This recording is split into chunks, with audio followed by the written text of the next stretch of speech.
Hey, Jared. Yes, Abe. Do you think this is an appropriate outfit to wear to my execution?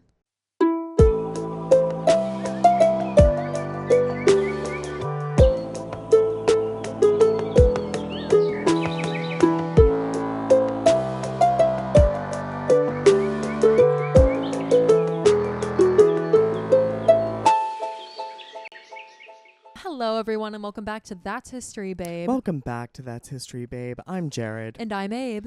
And if you'd like to support us on any of our social media platforms, you can follow us at That's History, Babe. And if you would like to support us with, I don't know, money, cash money, Yeah. you can, join our Patreon or our Yeah. YouTube memberships. Both of them are Exactly. open now. We have both, so you don't even have to get Patreon if you don't want to. You can just keep it all right here on YouTube. Don't even have to worry. But all of the money goes right back into the podcast. Next on our list is new lights. New lights. We need some and, new lights, baby. more stuff More to make better things. and quality Yeah. content for you. We posted our first bonus episode last week. We did eating these dry, horrible cookies. Joyless, sad, They were so sad. ashy cookies. Molasses. It was a World War I conservation recipe, and let me tell you, it was giving wartime. Let me tell you something. We were conserving. We were conserving our appetites and our general happiness. Yeah, if you want to see our live reaction to trying them so that you don't have to try them yourself, go ahead and check it out. Only on Patreon and membership. Only on Patreon. But Abe, so tell me about your you're wearing a little bit of an eclectic look today. What's going on with that? So what I was going for was what I would wear to my execution if I were in Tudor times. Okay. Assuming that they had cute little two-piece numbers. Obviously they didn't. And cute chunky heels, which they didn't. But, I'm a time traveler, but also I'm getting executed. Right. And I think they had chunky heels. They were just reserved for men at that point. Yeah. I mean, this chunky. Oh, perhaps not that chunky. And also, I'm not sure didn't that they think would have so. liked your sort of gender-bending approach to fashion either. Probably not, because as we know, the ruff, that's for men. That's for boys. And the French hood, that's for girls. But you know what? I don't give a shit. What are they going to do? Arrest me? They're already executing me. Ha! Well, yeah. They're executing me for being too sexy. being too hot. Being too hot For being and too sexy. hot. And also, I slept with the ladies' maid. Oh, no. No. You can't be doing that. Sorry. I almost said I slept with the first lady. That's not. That's a couple centuries too early, I think. Laura for that. Bush. Laura Bush. Let me tell you what who I saw Laura's also was in Bush. Tudor England for some reason. He was there. Yeah, so It that's was weird. We were looking at all these drawings, and we were like, Laura. "Is that Laura Bush? Yeah, she was there. I guess now is the time to tell you guys we are taking it back to one of our favorite periods in history, Tudor England. We fucking love Tudor England. A period that brought us together. Yeah. It really did. We met actually, it wasn't Tudor England, it was Stuart England. We met in Stuart England. I always am like, we met in Tudor England, but I'm like, I took that no. class and Jared did not. I did not take that class. But we did take Stuart England, and without the Tudors, there'd be no Stuarts. That's true. And a beautiful friendship formed Absolutely. out of a very roundabout way through the Tudor family, right? Yeah, absolutely. It's a beautiful, beautiful thing that they've brought us together in this way. But Shout we're going out. to be talking today about one of the lesser known Tudor monarchs. Yeah, you've heard of Elizabeth I. Right. You've heard of Henry VIII. You've heard of Mary I and maybe even Edward VI.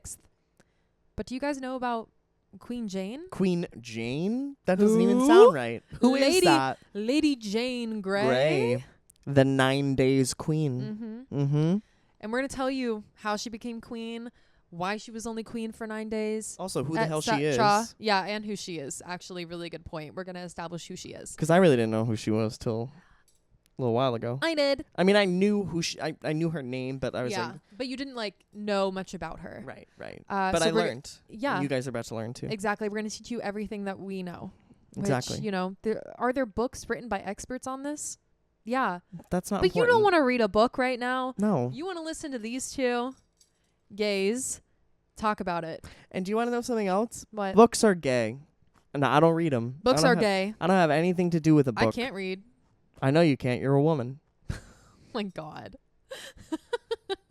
I'm leaving that in. So I'm going to report you for buggery. but before we get into that, What are your annals? My annals are that I'm moving and it sucks. Yeah, I know. I'm sorry. I love the new apartment. I'm so excited to just be there. If I could just teleport me and all my things there, amazing. Love it. Dream come true. But it's the fact that I have to pack up everything. Like, after we finish filming this, I'm making Jared help me pack. But the thing is, he might get some free clothes out of it. And that's the best part. And that's why he's here. But yeah, I'm moving and it sucks. I'm going to be done on Thursday. Thank God. And this is our last. Yeah, I was about to say that, girl. This is our last episode here. That's why the wall is all naked. Ignore it. And yeah, there's tape stuck to it. I'm going to take care of that. Before we move to our new stew. Yeah. In the rental place where I am the only one who pays the rent. Our rented studio space, which no one lives in. It's going to be pretty freaking awesome. Why would you even think someone lived there? Well, I live there because I don't have a home. Oh, right. There's a cot in the corner of our rented studio space, and that's where you live. Right. But yeah, no. What about my annals? Yeah, what about you? Ask me. What are you? Okay, sorry. What are your annals? Oh, thanks for asking. This weekend I went to Massachusetts to the old homestead. Massive huge tits. Where are they? I waited for the ferry. I waited for the massive huge tits ferry to come, and because that's.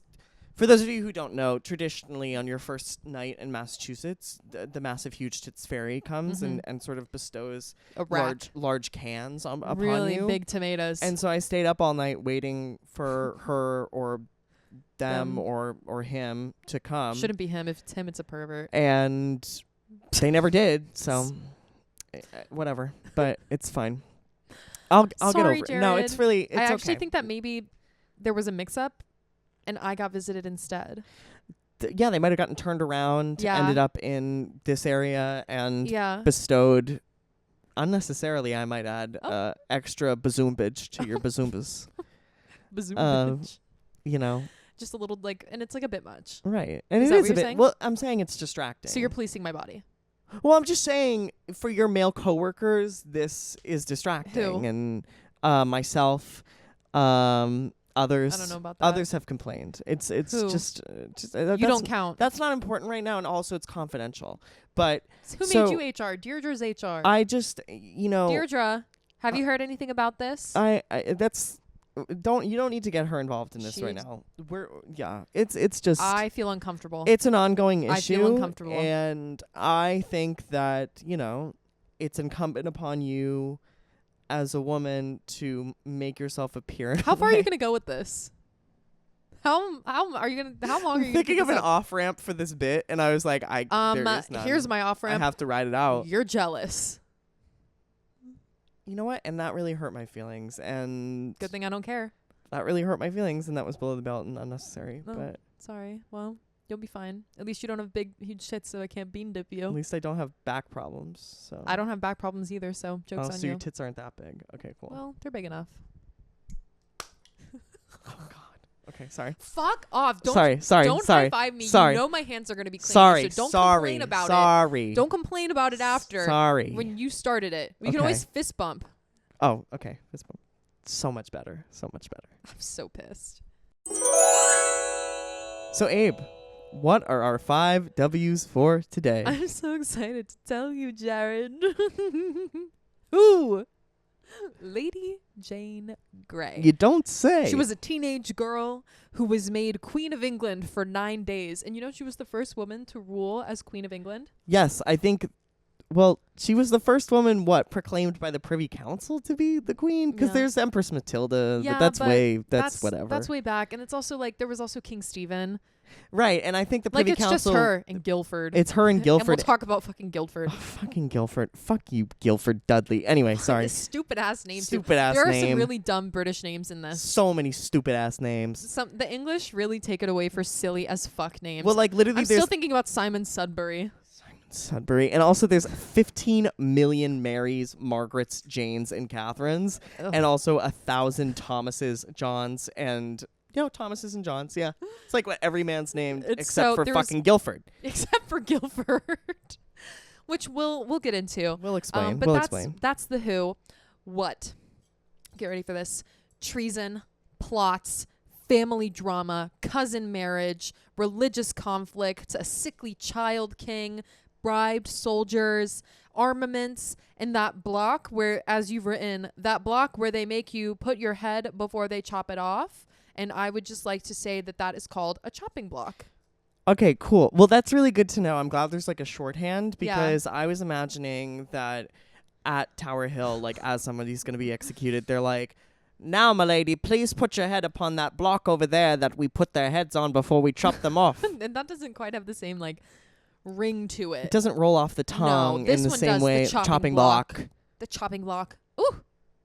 The chopping block. The chopping block. I'm scared. I'm quaking. I am scared because what happens on that block? You get chopped. You get chopped. Your head gets chopped. You get chopped. And what if, like you're already chopped when you get there?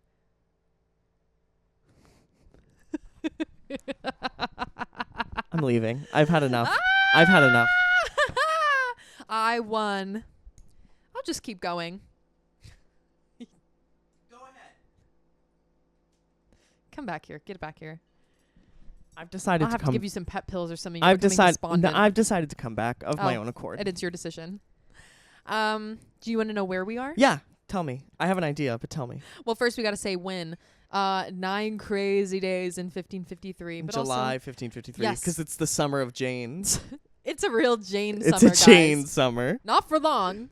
But For a minute there, I mean, Jane is all anybody's talking about this summer. Jane summer. You've heard of Brat Summer. Get ready for Jane summer. Get ready for Grey Summer. There's a lot more dead people during Jane summer. Yeah. It's not great vibes. And then where? We're in England. England. Wait, from publicity. England. London. Oh my God. London, England. For culture water. Yogurt water. I think all women want to drink something that's like medium Publicity. Which Liz are you? I think I'm Nick Kroll. Yeah, I think I'm Jenny Slade. And you're Jenny Slade. I'm having a baby. And I got bangs. Oh my God. Shout out publicity. Nick Kroll, that was your best work. Mm-hmm. We're in England, London, England. And why, girl? Why? That's what I want to know. So the Tudors, as we know, are some of the most popular Renaissance figures in modern history. They're the subject of several TV shows, movies, even a Broadway musical that we don't really like. 6. I don't really care for 6. Neither do I. I think it's kind of stupid. I don't like that kind of musical with like the pop sort of music. It's not my thing. It's not my thing either. If I'm going to have a musical about Henry VIII's wives. Orchestra. Where's the orchestra? Drama. Orchestra. Drama. Power ballad. 11 o'clock number. Power ballad. What? We were just talking about this. Whatever happened to a power ballad? 11 o'clock number. Where is an agonizing, like, song of anguish sung by Catherine of Aragon at the end of the first act? No, where please. is that? No, please. I just got full body chills even thinking about it. Right. We can do that. We can write that. We're going to write a musical. And we're going to play all 6 wives. Right. Who's going to play Henry VIII? The cats. I was literally thinking Deirdre. Yeah. Deirdre. Well, Clearly. no, Bunny. Because Deirdre wouldn't be on stage. She'd run off. She can be stage manager. Okay, Bunny. Fine. Bunny's Henry VIII. She's tyrannical and enough. She's just going to go, Meow. Yeah. And I'm like, yes, girl. Yes, girl. Yes, my sing. liege. Anyways, the Tudors are known. They're very well known. They are. And people have been fascinated with them for a very long time. But the women of the Tudors, specifically of that dynasty, are what has captured the public's imagination and cultural fascination the most. The wives of Henry VIII, as well as his daughters, Elizabeth and Mary, who would both go on to be queen as Mary I and Elizabeth I. And like kind of his son, Edward VI, people kind of know about him.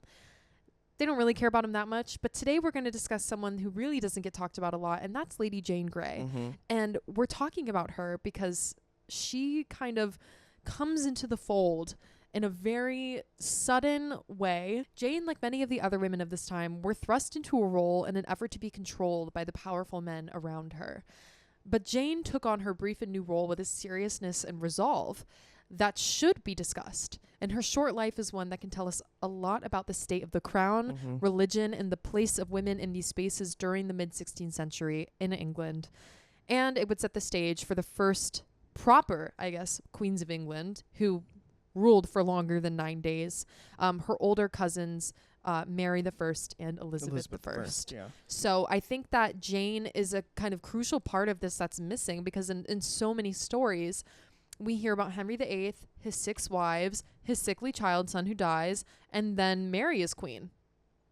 But it ain't that easy. It's not that simple. There was a little something in between there, and that was the reign of Lady Jane Grey. And so we're going to get into her background, what her life was like, the ascension of her, what the reign of Edward VI was like, how these circumstances came to be, and then why Edward stepped over his older half-sister Mary to try to get Jane as queen, and why he stepped over his other older half-sister Elizabeth. Because he leapfrogged over both of them. Over both of them. And we'll talk about like the line of succession and like why it was so strange that it was Jane. We'll talk about that.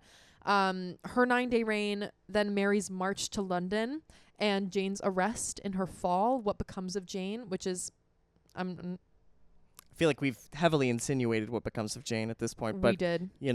Spoilers. And the legacy of Jane and why we remember her and why we should remember her, why more people should remember her. Yeah. Because she does kind of get like pushed to the side. Yeah. And where like you could learn a lot about the Tudors and only hear of Lady Jane Grey as like a footnote. They're like, oh, and Jane Grey was queen for 9 days. Right. Like it's sort of. But like, huh? It's taught and discussed sort of like as like an anomaly or like a historical like little fun fact. Like, hey, they tried to make this girl queen and it didn't work out. But I do think there's so much in this conflict and this attempt to install Jane as queen that, as you were sort of alluding to, that sheds light on the religious divisions and the tensions that underran all of English society during this period. I mean, the Church of England was still super new. Right. And was only founded in the previous few decades to allow Henry VIII to get divorced from his first wife, Catherine of Aragon, as some of you may know. Exactly. And to marry Anne Boleyn. But that had only been, this is the 1550s. That was like, what, the 1520s?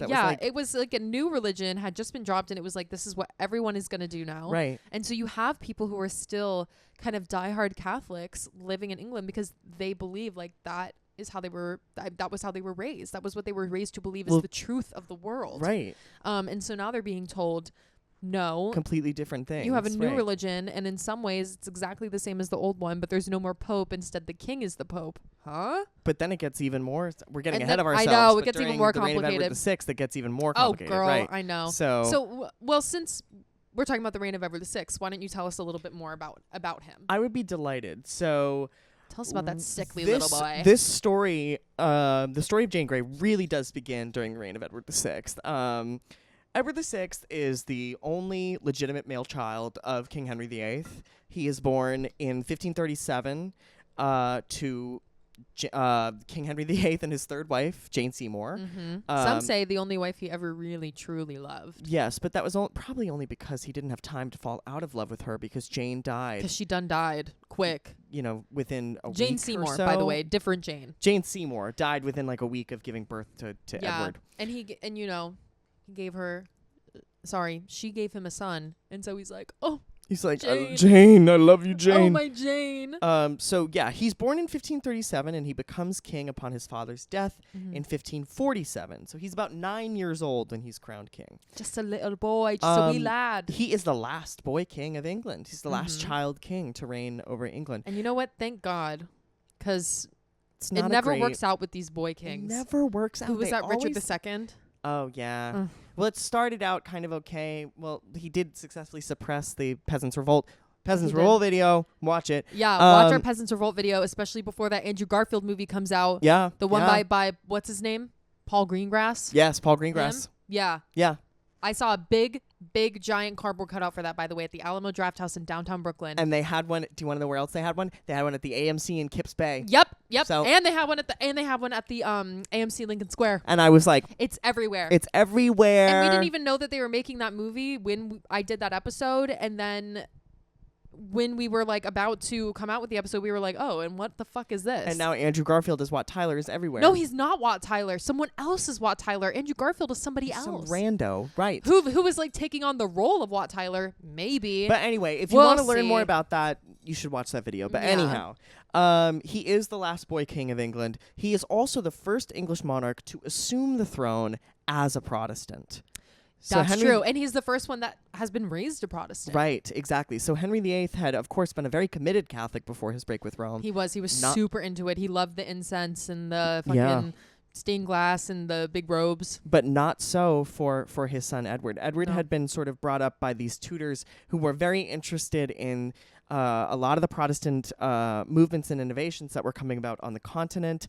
Henry VIII's Protestantism is not very interested in doctrine. It's more interested in politics and in political power. Definitely. Because by the end of Henry's life, he is Catholic in all but name. But things change crazy, like a lot. Things really change when Edward comes in because he's had this strict Protestant upbringing. Yeah. So he is closer on sort of like the spectrum, I guess, of Protestant belief toward like the puritanical side of things. Yeah.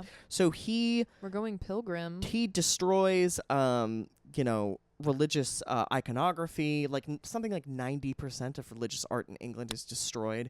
Statues, stained glass.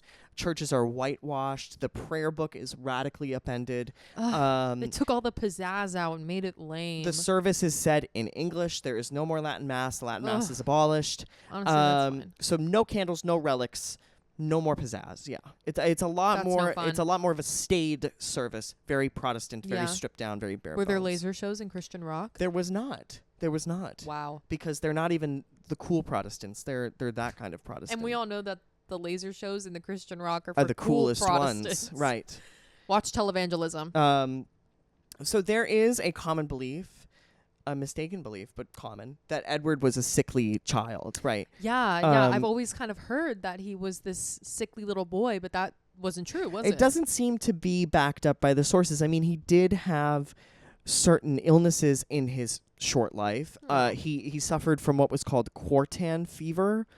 Am I saying that? Quartan fever? I think so. I mean, it's just recurrent malaria. It's like a how malarial. does one get malaria in England? I don't know. I think there's mosquitoes. Yeah, I mean, I guess, yeah. But yeah, I think I it's don't know, close when I think to of England. I never think of malaria. It's close to what they would describe as like ague, like a malarial fever that comes back, So okay. he had that, and that weakened his immune system. He also later had a bout of measles, which also weakened his immune system. So these two things together kind of put him at a disadvantage in a world where if you get sick, you're not. It's not great. It's not much they can do There's for you. not a lot. There's no ICU. So in the spring, his health is okay, and he does seem like there's not a lot of there's not much of an inclination in the people, or even in like the Privy Council or in the elites of the realm, that there's any reason that they shouldn't expect Edward to live to adulthood and sire Protestant children and have a whole right. It's really important to sire Protestant children. Absolutely, male Protestant children. Not stupid girls. No, girls. Hell. Boys rule, girls rule. That's basic. And that welcome was to history. Government policy. That's all of history, actually. That's until pretty about much all of it. 1977. Even then, even now. In spring of 1553, though, that's where everything kind of kicks off, because Edward's health begins to fail precipitously. There are moments where there'll be like a 2-week period where he'll seem to be on the mend, but then he just sort of continues to decline. He becomes very physically weak and fatigued. He's got a persistent cough. He's in respiratory distress a lot, and he loses really noticeable amount of weight, like a very noticeable amount of weight. Yikes. Modern scholars, and they now think that he probably had tuberculosis or some sort of chronic respiratory infection. Yeah. And his weakened immune system obviously puts him at a disadvantage to be able to deal with that sort of thing. Yeah. If it were tuberculosis, though, I mean, there's nothing they're gonna do for you anyway. But yeah, it's kind of like, well, Edward, though, knows by June of 1553 that he is probably not long for this world. Yeah. There is, at this point, on the statute books, a provision for the succession to the throne that was passed during the reign of his dad, Henry VIII. Yeah. Henry VIII has those 3 kids that we were talking about, Mary, Elizabeth, and Edward. But Mary and Elizabeth were deemed illegitimate. Yeah. So because they all have different mothers, but Mary and Elizabeth are considered illegitimate children in the eyes of the law. However, because Henry is a despot and can do whatever he wants, he writes this very contradictory act for the succession into the law. Yeah, doesn't he like say his daughters are actually legitimate? No, he does. That's the thing. So that's the contradiction. It doesn't really make any sense. He doesn't re-legitimize his daughters, and yet he says, if Edward dies with no children, Mary inherits the crown, and if Mary dies with no children, then Elizabeth inherits the crown. Yeah, he's like, better my kids than no one. He's doing a lot of like legal backbending because it doesn't really make any sense. When you're the king and the head of the church, it's kind of like you can do kind of whatever you want, right? He kind of that was kind of his thing. He would just kind of be like, and thus I declare. Exactly. Them's the rules. But the issue in Edward's eyes is Mary's a dirty Catholic. Mary is a dirty Catholic. His She's elder sister Mary is the daughter of Catherine of Aragon, Henry's first wife, and she's Spanish. And she's a full-on Catholic. She has been continuing to practice the Latin Mass in defiance of the law. Yeah, in secret in her house. Mm-hmm. And he's like, no, that's a non-starter. She cannot be queen.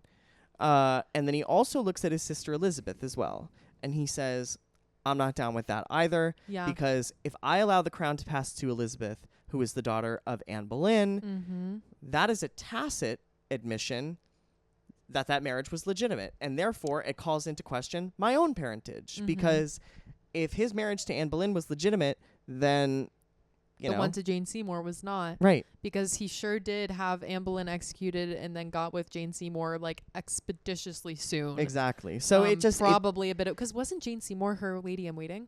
Yes, she was. So I mean, it just doesn't. It opens a can of worms. It's not. And not one he wants open. He also Anne Boleyn is also very much a scarlet woman at this period. In time. So the idea of putting her daughter on the throne is something that he's not willing to get behind. So that leaves a handful of other candidates. So including Mary and Elizabeth, there are, of the extended Tudor family, 8 potential people who might inherit the throne. Yep. All of these 8 people are women. Gross. There is not a single man among them. Yeah. That's what he fucking gets. Woman. A woman. A real woman. A woman with breasts. Oh. And maybe. Just maybe a vagina too. Oh. But so there's 8 options. We've already crossed 2 off the list. Mary and Elizabeth are off the list. So there's 6 more remaining.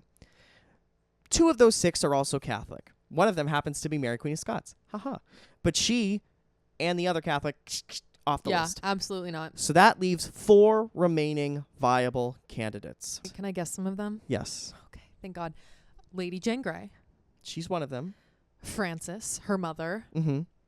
Her sister, Catherine. And her other sister. Mary? Mary, yes. I should have just guessed one of the 4 names that existed. Exactly. I'm like, you really... you guess and you're probably going to get it right. Mary? Catherine again? Yes, Mary. So yes, you guessed correctly. It is the Grey family. Frances Grey, the Duchess of Suffolk, and her 3 daughters, Mary, Catherine, and the eldest, Jane Grey. Those are the 4 options to inherit. So that is a little bit of background on Edward VI and his reign and his sort of conundrum about the succession as his reign is coming to an end. He was in a bit of a pickle because he's like, well, it can't be a Catholic. And it really shouldn't be a woman. God, this is honestly what the Tudors fucking deserve. It kind of is what they deserve. It's so what the Tudors deserve. It's what Henry VIII deserves. Exactly. So. Fuck Henry VIII. I'm not a fan. Maybe just say, in this house... Things up to Henry VIII. This is for you. And Henry VII. This is for you guys. I'm doing it downwards because they're not up there. So then let's talk a little bit about Jane Grey. I want to know a little bit more about Jane. Tell me about Jane. So Jane Grey was born between May 1536 and October 1537, we think. Okay. Not exactly known when exactly she was born, but this time range lines up with the fact that she was 17 at the time of her execution. Okay. Spoiler. Her mother was Frances Grey, who, as you said, was the Duchess of Suffolk. And she was the daughter of Mary Tudor, who was Henry VIII's sister. Correct. Okay. This makes Henry VIII Jane's great uncle.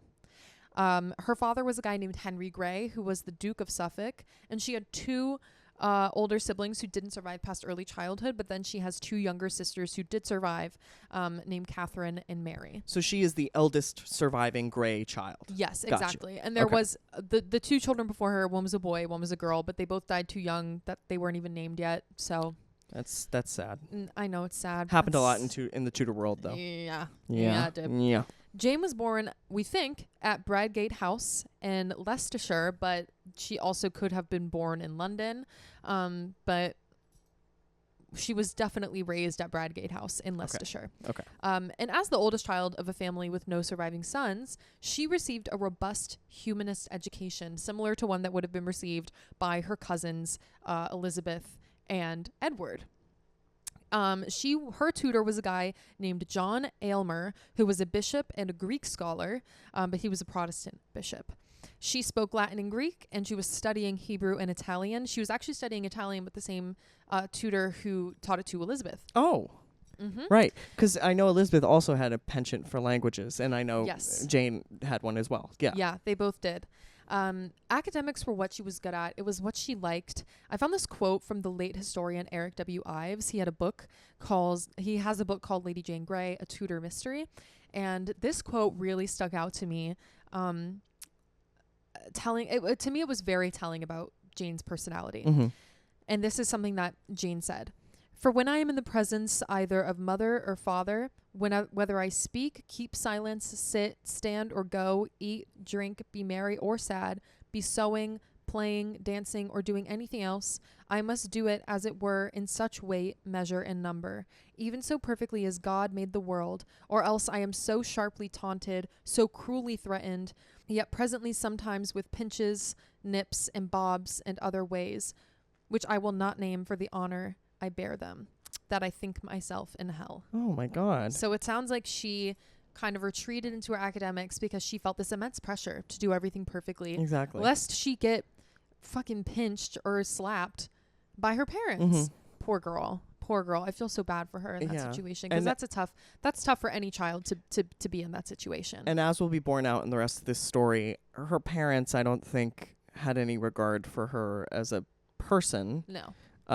She's a tool. As a young woman born into the aristocracy, she is a tool.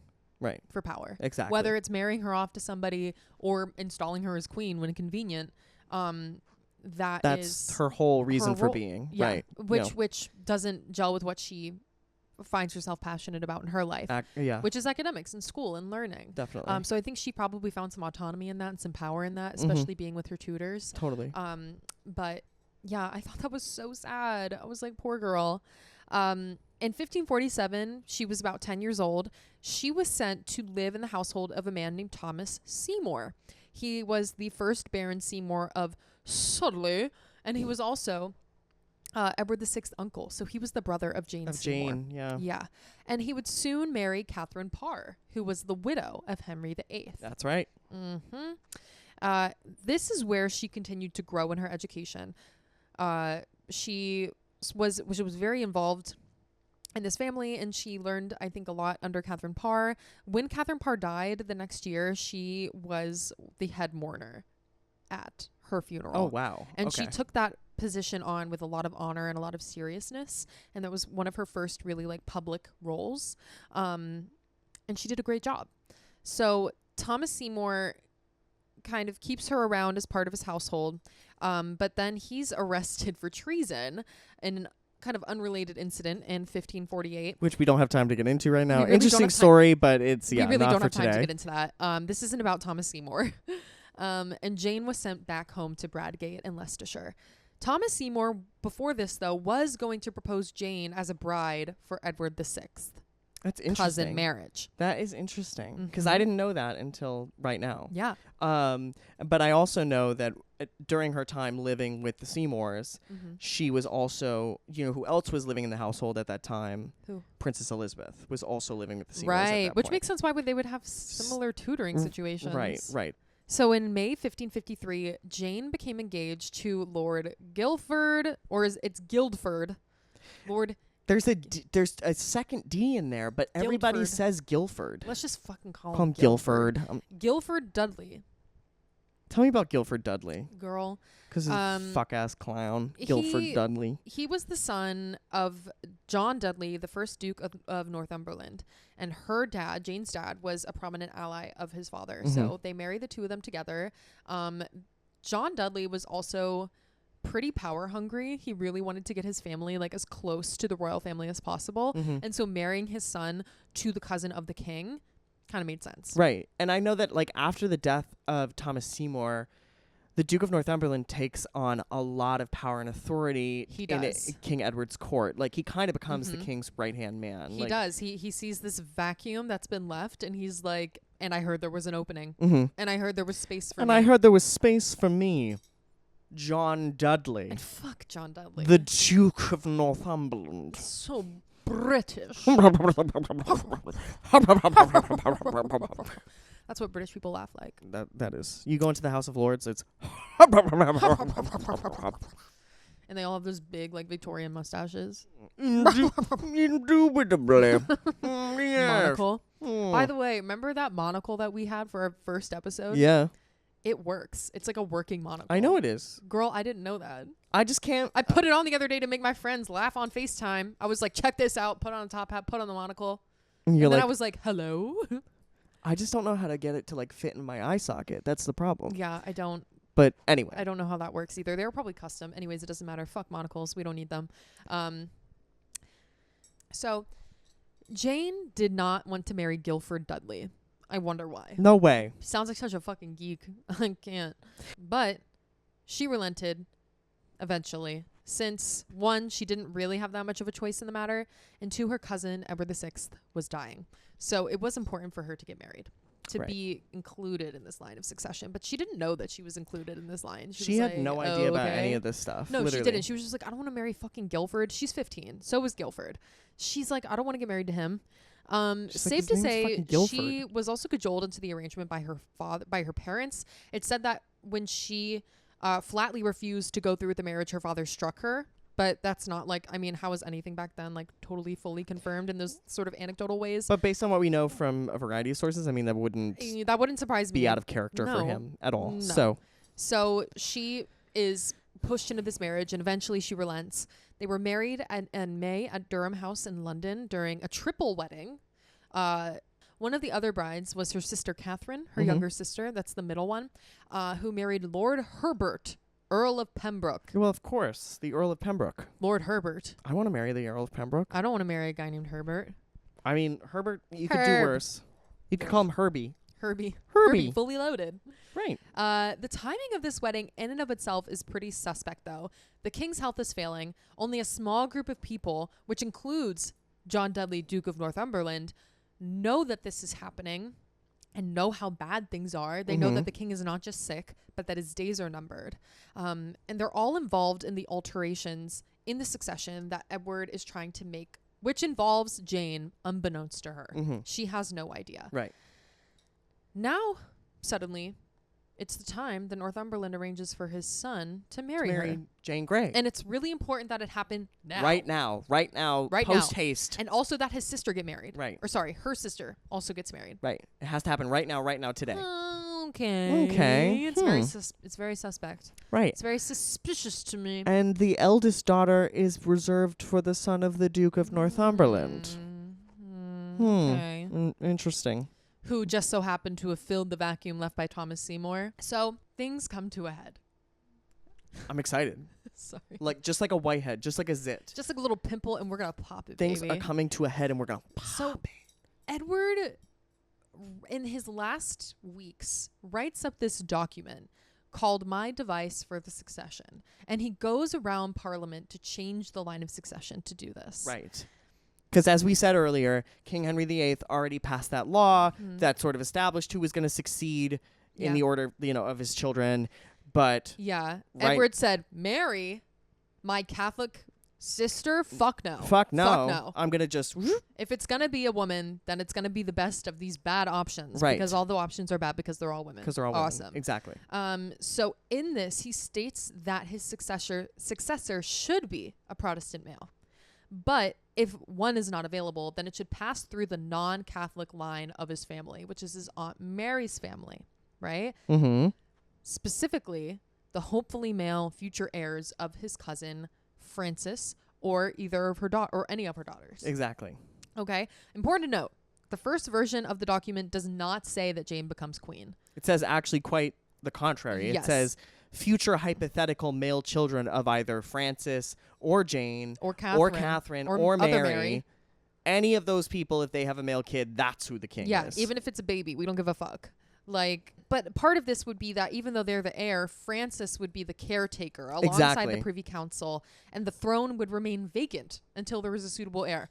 Do you think it's a good idea to have a vacant throne? No. No, it's not a good idea to have a vacant idea. throne, because guess what? That opens you up to foreign powers and to usurpers domestically to come in and say, yoink, that's mine. Right. Now. And because like, it's the 1500s, girl. We're less than a century away from the Wars of the Roses. Exactly. Like dynastic wars that had torn the country apart for like literally a century. And the Tudors had ended up coming out on top simply by the fact that so many other people had killed each other. Right. That it was like, well, the Tudors are here. They did not even have the best claim to the throne. Absolutely not. At all. I mean, they definitely strengthened their claim by Henry VII marrying Elizabeth of York. Marrying Elizabeth of York, key. But the Tudors themselves did not have a great claim. Like Owen Tudor from Wales, who married Catherine of Valois. You know, so we're getting really into the weeds right now. And then there was Margaret Beaufort, and we're not even going to touch on Margaret Beaufort. And the Beauforts had been explicitly barred from the line of succession by an act of parliament. But we just ignore that, and it just, you know. And it's whatever. Whatever, guys. Sorry. Wasn't Henry VII the son of Margaret Beaufort? Yes, he was. His and mother Owen is Margaret Tudor. Beaufort. And Edmund Tudor, I think. Edmund Tudor. So this is obviously, it's going to leave England very vulnerable to foreign threats, domestic threats. Like you said, we're very recently out of the Wars of the Roses, which were... if you guys have seen Game of Thrones, it's what inspired Game of Thrones. Basis of Game of Thrones. You know how there's all those families fighting over the throne and they're always killing each other? Well, that happened in real life. Starks and Lannisters. You mean the Yorks and the Lancasters? Think about it. Yeah, very creative, George R.R. Martin. And then he added dragons, though, which was a sick move. That was a sick move. Honestly, I wish there were dragons. Great innovation, honestly. But yeah, this leaves the country very vulnerable. And this is like a stopgap solution. It's really insufficient to meeting the needs of the crown and keeping the crown secure. Right. So in his final weeks, after this, the device is already out. After this, he makes alterations merely weeks before he died. That changes one sentence, key. I mean, it changes more than that, but there's one key sentence that's changed from, quote, the Lady Jane's heirs male to the Lady Jane and her male heirs. So now Jane is part of the line of succession. Exactly. But why is it going to Jane and not Frances? Isn't that kind of weird? I thought that was really 35. weird. You want to know why? Why? You don't know the only difference between Jane and her mother was? Frances is exiting childbearing years. Not just that. Jane is married to Guilford Dudley. Who just so happens to be the son of the Duke of Northumberland. Are you guys noticing this? I think there's a snake in the grass. I think there is a snake in the grass. I think there's a little puppet master. And his name is John Dudley, Duke of Northumberland. Dumbass name. So that's why Big Frances is getting fully skipped over, because Frances literally could be the heir. She could be on the throne, and then her daughters could succeed, and then her daughters will have sons. Like, right? That could have happened. Also, 35, you could have a child. Yeah, you could. She could, technically. Yeah, I mean, Catherine Parr died in childbed, but I mean, she was like in her late 30s. Yeah, she sure was. She sure was. So, Thursday, July 6th, 1553. You'll notice we're in July now. Edward died. No. Yeah, Edward's dead. Mary goes into hiding after getting word from little Birdie that this happened. So, it has not been made public yet that he is dead. She finds out the next day because she has people informing her. She has connections in the Privy Council. Ever since her parents' divorce and her father split from the Catholic Church to marry Anne Boleyn, there has been a pretty large section of people who were kind of holding a flame for Catherine and for Mary. Right. Believing that they are the rightful, like Mary is the rightful heir to the throne because that was the legitimate marriage because of all the break off with the church. If you were still like a God-fearing Catholic, you're not going to think that, because the Pope said no, and his solution was start his own church, right? So that the Pope's word didn't really have any bearing. So if you didn't go along with that, and you also somehow managed to keep your head in the process, you would believe that Catherine had been wronged, and that the true heir to the throne would be Mary. Exactly. Right. So Mary knows that her brother dying puts a target on her back. So she has to go into hiding. She doesn't go to London. She knows, especially if she goes to London, shit's going to be fucked for her. She's going to the tower. So like, she's never going to get out. Straight to the tower. So she doesn't go to London. She goes into hiding, and she starts putting out feelers for people to come to her aid. And people are answering the call. Meanwhile, Northumberland moves quickly to consolidate his own position and to install Jane before Mary has any time to act. By the time we roll around to July 8th, it's been 2 days. He has weapons, and the device for succession names his daughter-in-law the heir. He also has the key. He also has control of the Tower of London. Which is very important. Yeah, because people generally kind of believed back then that whoever has control of the tower, which was like a fortress, a castle, it was everything. It's the seat of authority in the capital city. It really was. And they believed generally that if whoever had control of the Tower of London was in control of the country. And so it became clear that John Dudley was setting himself and his son up to be in control of the country. Jane, however, has no idea that she's about to be queen. She doesn't know any of this. And this shows that Northumberland and the Privy Council viewed her more as a figurehead that they would control than a queen who would act autonomously. Absolutely. So we'll see how that goes. Yeah. So July 9th, Jane is brought to Northumberland's house at Sion and is told by Northumberland that the king is dead and that she's going to be the queen. According to a French ambassador, Jane says that the throne is not for her and it should be Mary's. But according to her own words later on, she actually prayed to God for the strength to do the job that had been given to her. Right. So it doesn't sound like she's saying, oh no, Mary should be queen. She's like, me? Okay. Well, it would be hard for me, given her, because one of the only character traits that was sort of described in a lot of different sources is her piety, her Protestant piety. It's hard for me to believe that she's like, yes, let's just roll over and give the throne to the Catholics. Like, exactly. I don't know. I find that hard to believe. She was very devout, and she was in her education as well. She had religious tutoring, and a lot of that was done by people who had been educated on the continent and were really reform-minded. So they were really looking to reform the church to make it more Protestant. Right. So similar to kind of like in the vein of like what Edward was doing. Exactly. Her belief would probably be religiously like pretty similar to Edward's. Edward VI, yeah. But she was also more in line with what we would have called the religious dissenters in that time period, having read their works and kind of like I found a really interesting paper about how she kind of falls in line with the dissenters that I will link in the sources, but that's definitely a part of her background as well. So she also doesn't want her Catholic cousin Mary to be on the throne. So she accepts the crown the afternoon of July 9th. And the same day, Mary asserted that she is the queen by act of parliament and by Henry VIII's will, and she's rallying noblemen and landowners to raise an army to march on London and to claim the throne for herself.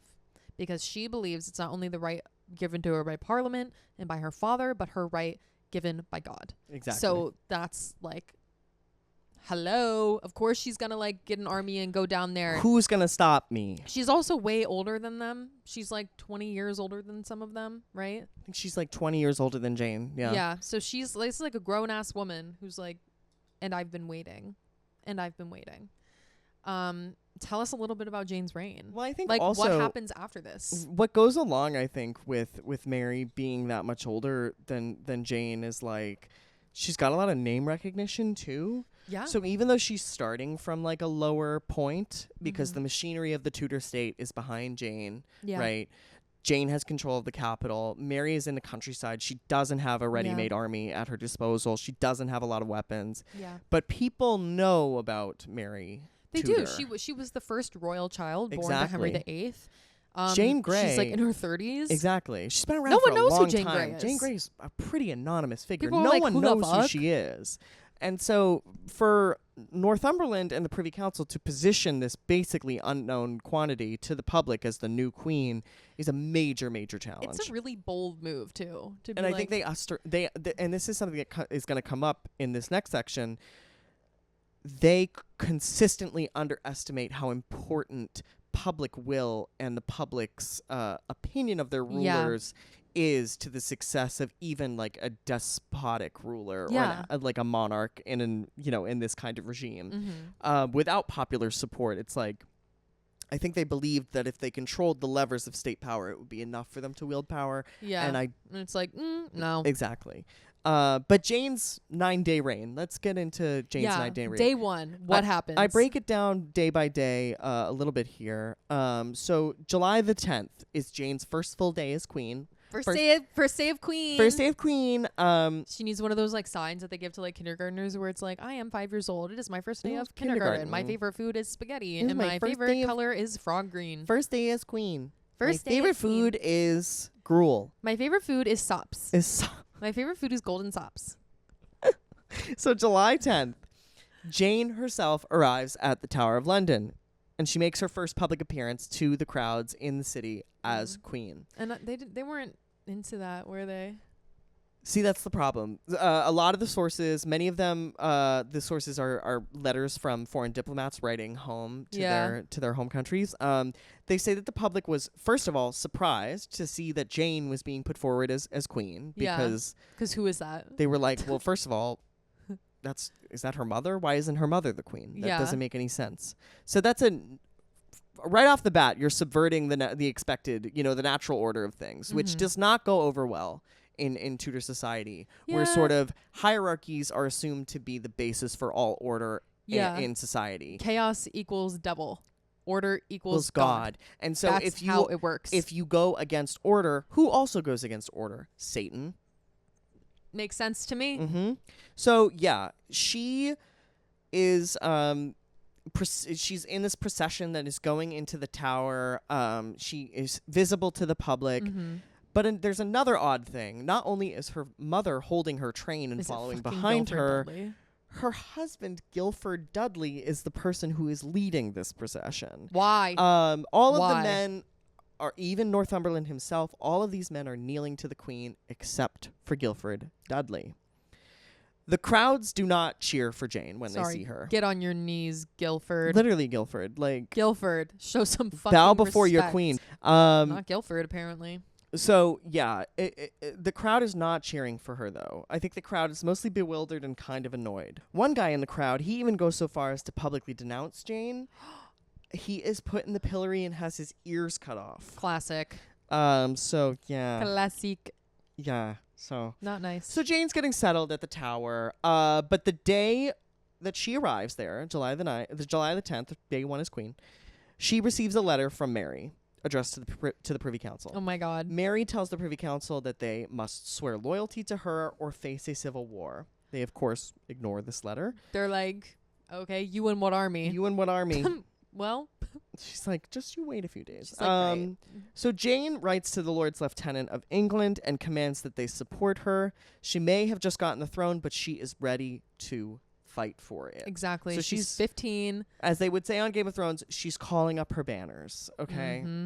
Mary, though, cannot be underestimated in this story. She is her father's daughter. She is iron-willed. She really is. She will face down fucking Tudor. She will face down anybody who gets between her and her throne. Like, she is like, I'm not afraid of you, Northumberland, and I'm not afraid of whoever this teenage girl is. And unlike Jane, Mary was in some ways raised to eventually absolutely be part of that role until she was a teenager. When her parents got divorced. Right. She was trained to become the future ruler of the country. So, she was like, this is mine. Jane was not raised for that. No. So Jane's doing her best. But Mary is an indomitable force that they also underestimate. She is. I mean, she literally is now part of urban legend in the American suburbs, where she would have no concept of that even existing. As Bloody Mary. Bloody Mary. Say it 3 times in the mirror. Bloody Mary. That's about her. Is it? Yeah. Oh, I didn't know that. The Bloody Mary thing comes from Mary Tudor. Mary Tudor, who was known as Bloody Mary for her ruthless. Who knew? Her ruthless persecution of the Protestants of England, which did go pretty far. Yeah. There was a lot of execution. I'm gonna give us Mr. Couch again. The couch, man. One more time with Mr. Mr. Couch Couch. before we move. Oh, Mr. Couch. Oh, Mr. Couch. You'll be missed. You're looking beautiful, Mr. Couch. As handsome as ever. So that's day one wrapped up. Wow. Things are coming to a head. Things are happening. Things are happening. Things are moving. Movers and shakers, they're moving and shaking. And they're shaking and they're moving. They're shaking and they're moving. It's quaking. It's a category 4 shake off. So July 11th, day 2 of Queen Jane's reign, recruitments begin to build a force for both the Jane camp and the Mary camp. So the girls are fighting. they're like, we need to get soldiers. So this is a funny contrast, or at least it shows the difference in public opinion supporting Jane and supporting Mary. So in order for Northumberland to find enough men to want to fight to defend Jane's claim to the throne, he's got to pay twice the normal daily rate for soldiers. Which is crazy considering that soldiers are like farmer peasants, right? Who like don't make a lot of money to begin with. And they're like, yeah, sure, I'll fight for you if you like, give me, sure, okay, give me $100. Yeah. But Mary puts out her call to arms, right? And she is having less trouble building an army. Market rate. People are volunteering to come and fight for Mary. That's what I'm saying. Is they were like, look, like this is how it's supposed to be. Right. That's the king's daughter. They're volunteering because A, they believe her claim to the throne is the rightful one because she's the daughter of Henry VIII. And B, they're more willing to gamble on Mary's Catholicism than on a continuation of the more militant Protestantism, which, you know, had been ushered in by Edward. People like it was a lot of change really fast, and people weren't really fucking with it. No, they weren't. They were like, what happened to our candles? What happened to our relics? What happened to our stained glass? Exactly. What happened to our singing? To what our happened organs? what happened to our organs in our Latin mass? Right. So it's like it's. And this is a common, I think, misunderstanding. England at this point is still pretty culturally Catholic in a lot of ways. Like the English people, the common English person, I don't think has given up their attachment to the Catholic rites. I mean, no, because it's been there for hundreds of years at this point. Right. Like right. it is their culture and Right. tradition, and really like Catholicism, especially in medieval Europe, what like defined daily life. It defined your daily rituals, the people you knew, the parish you lived in. Pretty much everything was touched in some way by the church. Catholicism, as you're saying, for centuries was sort of, that was how you preserved your health and safety in the mortal realm, but also assured your your spiritual salvation in the afterworld, which is much longer than this mortal life. Exactly. So it was seen as being much more important.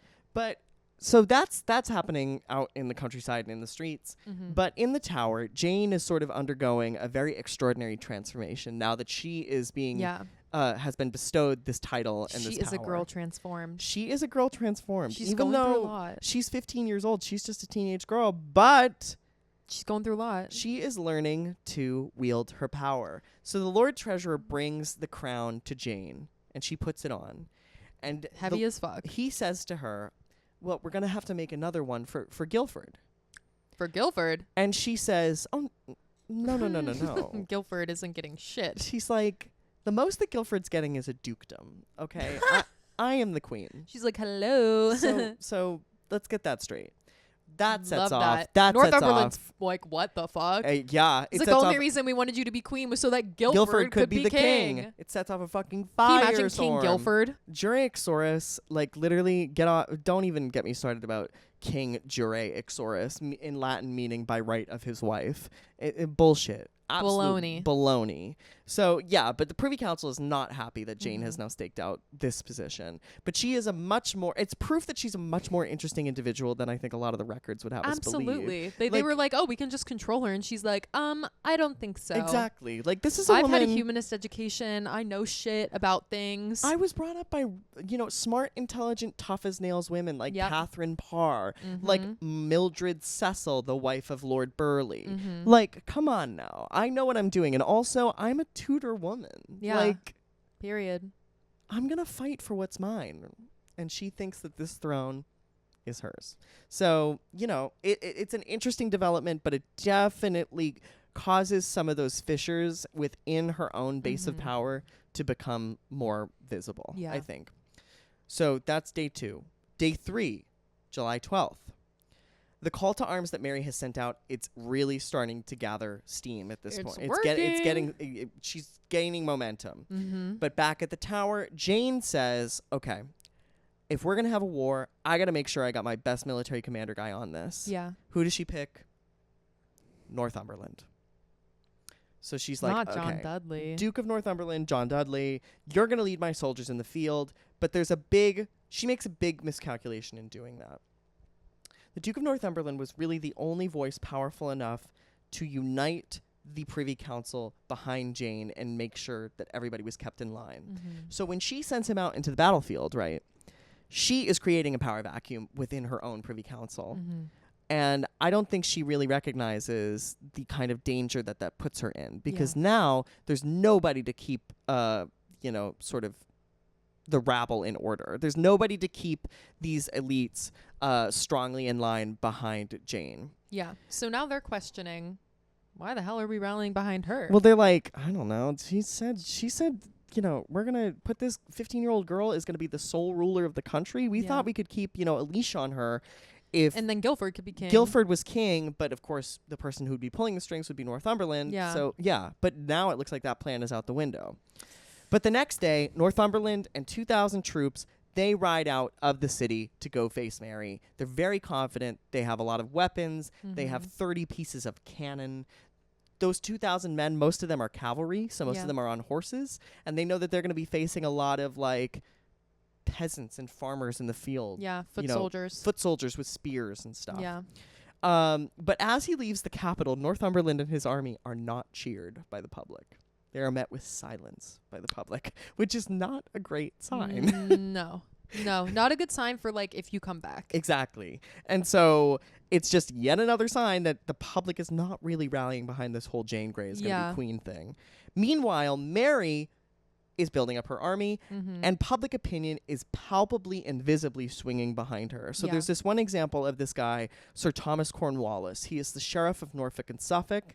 When he protests a public proclamation of Mary as the true queen instead of Jane, because he has technically thrown his support behind Jane, the public outcry against him is such that he is so rattled, he goes to Mary himself. Oh, shit. Kneels in front of her, Oh, shit. proclaims his loyalty, and changes his support from Jane to Mary. Fuck. And there are dozens and dozens of other examples of people doing stuff like this. So Jane's power base, which she thought she had built and sort of assured, she's writing letters this whole time to local officials.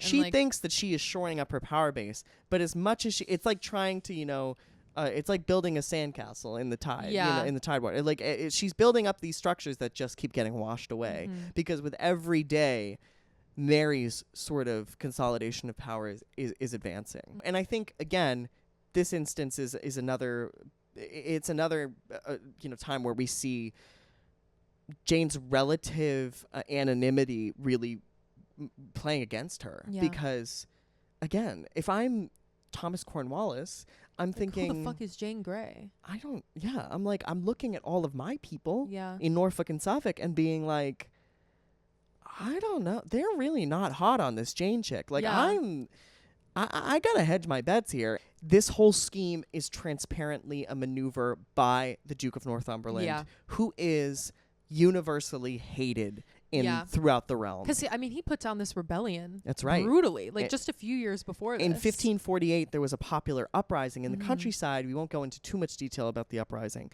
But the Duke of Northumberland led the forces that suppressed this uprising, and he did so brutally.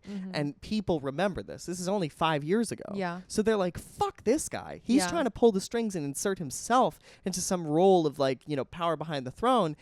We're not down with that. No. We're going with OG Mary over here. We know her. Things really militarily start to go south on day 5 of Jane's reign, which is July the 14th, Bastille Day. They don't know it's Bastille Day. That hasn't happened yet. That hasn't happened But yet. it will. But it will. Soon. 200 years. 200 years later. There is a mutiny on a ship that is being commanded by Northumberland soldiers and is carrying those 30 pieces of cannon that I was talking about. Uh-oh. No more cannon. The sailors on the ship mutiny, and they swear for Mary. And they deliver the cannons to Mary. So they have... Jane's faction has lost all of their artillery. All of that is now with Mary. So... Bad day. It's looking worse day by day. By July 15th, day 6 of Jane's reign, the Privy Council is starting to waver for real. So Northumberland is out in Cambridge. He is no longer in London. It's just Jane holed up in the Tower of London with the Privy Council. And they are saying, look at all these local leaders, okay? We've got the heads of Buckinghamshire and Oxfordshire. They switched sides today. We're screwed. Like, this is not looking good. It's over. Mary's on the move. London, on July 15th, is readying themselves for an attack. Siege mentality is pervading the city. They're ready for an army to descend. And as the council begins to shift their loyalty, the tower is moving. The tower itself is changing for Jane. Yeah. It is ceasing to be her base of power, and it's starting to become a prison. Yeah. In which she is confined. She is confined. By July the 17th, we skip ahead a few days to the 8th day of Jane's rule. Jane has taken personal charge herself of the keys to the Tower of London. She knows that her Privy Council is wavering. She said, fuck that. And so she said, locking the doors, you're all in here with me. This ship is going down and you're going down with me, bitches. And so that's a pretty bold move. Another sort of bold assertion of Jane's own power. Yeah. Even as, her grasp is slipping. On the final full day of her reign, which is July the 18th, Northumberland moves to engage Mary's forces in Cambridge. By the way, he has no idea about what's happened a few days earlier with the mutiny on the ship, with the loss of the cannons. He doesn't know about the Privy Council itself wavering. He doesn't know is hitting the fan. Any of that stuff. He doesn't know. Whatever, it's fine. But just before he's about to move out and to face Mary's forces, oh my God, a messenger delivers this news. So he finds out about the mutiny. He finds out about the Privy Council, and he's like, I am out. Fuck. He's like, I'm outmanned. I'm outgunned. My power base is cracking. I'm fucked. Yeah. So he retreats from Cambridge. Pussy. There's no battle. He does not fight her. He's a baby. So once news comes that Northumberland has not engaged Mary, the Privy Council, one by one, begins to slip out of the tower. They begin to disappear. We gotta go. Including Jane's own uncle. He is one of the men who disappears from the tower. He's like, bye. So, sun comes up on the morning of July the 19th. Fateful day for Queen Jane. Soon to be the late Queen Jane. The Privy Council by this time has completely abandoned Jane. None of them are still in the tower. The only people that are still there with her are her father, Henry Grey, and her husband, Guilford Dudley. So Guilford is still clinging on. But the Privy Council holds a meeting on July the 19th in which they formally decide to renounce their assertion that Jane is the queen and to switch their loyalties to Queen Mary. Can you just go backsies on that? And so that's what they did. They said, we are playing our reverse card on Uno. We're putting that card down, reverse, and we are now backing Mary. Please forgive us, Your Majesty. And the whole city erupts in celebration. Wow. And eventually Mary says, yeah, apology accepted. She's like, fine, okay. Yep. Don't let it happen again. So they all get down on their knees, they beg forgiveness, and she's like, you're forgiven. She's get like, up. yeah, you're forgiven. Get the fuck up. Okay. Thank you, Thomas. Thank you so much, Thank you, Thomas. Harry. You almost grabbed my hand and then you decided not to. Yeah, so July the 19th, crucial turning point. Jane, her power base has cracked, has shattered, and it's exploded into smithereens. Wow. She is fucked. She is on her own in the tower. And who is coming to town but the rightful Queen of England, Mary Tudor. Mary. So Quite contrary. So, according to a letter from the papal envoy, Henry Grey at the tower is informed by a military delegation that Jane's reign is over. She's not angry. She doesn't cry. She just asks, once the news is delivered, if she can go home. She's like, okay, can I leave? Can I go back home? Can I go to Bradgate? Which when I read that, I was like... Because she's only 15. Right. She's only remember, imagine yourself at 15 in this position. But, of course, she is not allowed to go home. She cannot She never goes back to Bradgate. No. She is escorted from the royal apartments in the tower to the house of the jailer. She's stripped of all of her cash. And here, she's going to remain for a little bit. When the news of these developments come to Northumberland... He proclaims Mary queen in desperation, acting like he didn't just do all this. Exactly. But he knows he's going to die a traitor's death. Exactly. He knows his head's going to be put on the block where they put the heads when they chop them off. Exactly. And his head's going to get chopped. He's lucky he's not hung, drawn, and quartered. No, literally. He is arrested by his former allies in Cambridge, and then he's brought to the Tower on July 25th. He's harassed as a traitor by the people and reminds us that the people really are, like we've been saying this whole time, they're the essential force here. The people, if you can have all of the weapons, you can have the tower, you can have everything, you can have the Privy Council, but if you don't have the consent of the people, it's really not going to work, especially if your claim is one like this and not a direct descendant of the previous monarch. Exactly. And I think the ulterior motives of people like Northumberland were so clear. Absolutely. That they were like, we know what you're... Totally. We know your game. Like, totally. We know what this is. Like, right. And it just, they involved her in this situation thinking they could manipulate her. Then they couldn't, and then it didn't work out. And her whole life has been changed now. Exactly. And it's never going to be the same. So Mary grants royal pardon to the Privy Councillors who, as we established, got on their knees and begged for forgiveness from mommy. And shows mercy to the royal elite in order to prove that she was worthy of being followed. So she does this to kind of instill some goodwill among the elite. Like she's trying to unite the elite behind her. She's like, good choice, guys. Right. So she's not going to make heads roll. Like, it makes sense. It makes sense. She will later. Later. Famously, Mary will do that later. Mary arrives in London. She's triumphant on August 3rd, 1553. Oh my God, day before my birthday. After she arrives, the Dudleys and Jane are kept in isolation in the Tower, and they're kept there for 6 months. Mm-hmm. Like we kind of said in the beginning, the Tower of London is not only this like fortress and seat of power, but it's also a prison. Mm-hmm. Like a terrifying prison. It is. And so they are all imprisoned there. Frances Grey was a friend of Mary's, and she pleads with Mary for mercy for her daughter, says that they had been manipulated by Northumberland, which I think is true. And at first Mary agrees, and her dad, Henry, is pardoned and set free. Right. But Jane is not. August 18th, Northumberland is put on trial and he is convicted. And days before he's executed, he attends the mass and recants his Protestantism, but that doesn't ultimately matter. That doesn't endear him to Mary. He's such a little worm. I know. It's like, it's so humiliating. He's it's like, so like, you're not going to save yourself at all at that point. No. So like, why? You've also already been convicted. It's over, dude. Well, it kind of reminds me a little bit of what Mary does a couple of years later to Thomas Cranmer. Yeah. Where she is like, I'm going to execute you for heresy. And then he recants in exchange for his life. Yeah. But then Mary's like, just kidding, I'm going to kill you anyway. Yeah. And then when he's about to be burned, he sticks his right hand into the fire, recants his own recantation, and says, this hand hath offended, which was, he burns the hand which signed his recantation of his Protestantism. Oh my God. And then, this hand hath offended, which like, drama. So dramatic. That's why I love the Tudors. Me too. His recantation doesn't really matter. Doesn't matter. It doesn't save him. He gets executed on August 22nd. My sister's birthday.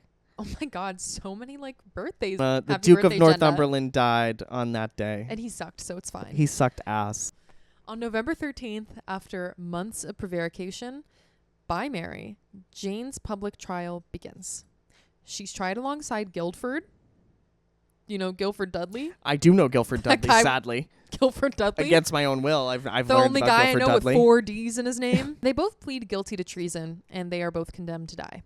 However, Mary suspends Jane's sentence to try to unite the realm and prevent festering divisions, but Jane refuses to give up her Protestant faith.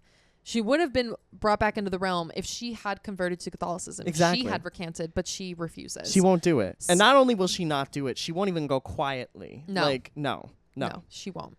She writes an open letter to an ex-tutor of hers who has converted to Catholicism and encourages people to rise against the regime. This is like a crazy thing for her to do, to write a letter to somebody and be like, fuck my cousin, the queen. We got to rise up against this. Right. Hello? Like, while you're sitting in the Tower of London, a sentence of death has already been passed against you. Yeah. And you're really only alive right now because the queen hasn't decided that today is the day that they're going to take you out and chop your head off. Because you're her teenage cousin. And I like to think there's like some part of Mary that like feels a little bit bad. Well, also Mary, but I don't want to like put. Well, from what I know about Mary, she actually as a person is really like kind and generous and like nice. Yeah. So I'm not surprised that she was so lenient. I think a lot of her legacy, and we are going to do someday a separate episode about Mary Tudor because it's I'm all the Bloody Mary endlessly stuff. fascinated by her. But yeah, a lot of that is Protestant propaganda. By her sister Elizabeth, and by people who came after. Yeah, after it just kind Elizabeth. of continued and snowballed. Right. But yeah, she refuses to give up her faith. She writes this letter saying, "Rise up against the regime." But she's really done in by one event. Yeah. In January of 1554, Thomas Wyatt, who's a Protestant gentleman, attempts a rebellion, and Jane is implicated in the uprising. Her father is also implicated, and he is executed. This is like the nail in the coffin for Jane. Right. Like the fact that she's implicated in this rebellion in 1554 just shows Mary that like she can't have her around. She won't feel secure in her power. Exactly. Until Jane is gone. If I can quote Samuel L. Jackson from Star Wars Episode 3, he's too dangerous to be kept alive. Like that was great. Thank you. That was a really great Mace Windu. Thank you. Mace Windu was always my favorite because he had a purple lightsaber. Yes, because he had a purple lightsaber. He was mine for the same reason. Because I wanted the purple lightsaber. I was like, damn, they make him in purple. And then I remember we had the little action figure and he came with a purple lightsaber and I was like, it's mine. Mace Windu. Purple's my color. I love Mace Windu. Sorry. So Jane and Guilford Dudley are finally executed on February 12th, 1554. Interestingly, though, Jane is executed in private behind the tower's walls. So she gets the dignity of a private execution. Right. Her husband and her dad are both executed in public view.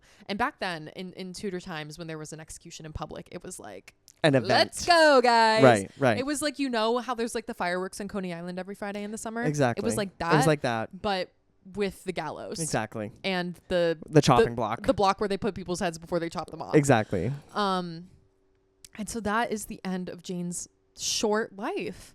It's really sad. It is very sad. I feel bad because she's clearly a teenage girl with strong convictions, with a great education, who had been manipulated and thrust into this position and then said, fine, you know what? I'm not going to let them manipulate me. I'm going to take this. Right. I'm going to do something with this. All for everyone to turn their backs on her as soon as it went belly up. Exactly. She had no one to protect her, no one to defend her, no one to advocate for her. And it's really fucked up. Well, I think it's such a clear reflection of how women were conceived of by those in power at this time. Absolutely. Because her whole reason for being thrust into this situation was that she was an effective tool for the, achievement of power by the Duke of Northumberland. Absolutely. It was all for fucking Guilford. And the second that she stopped being an effective tool was the moment that they abandoned her. Yeah.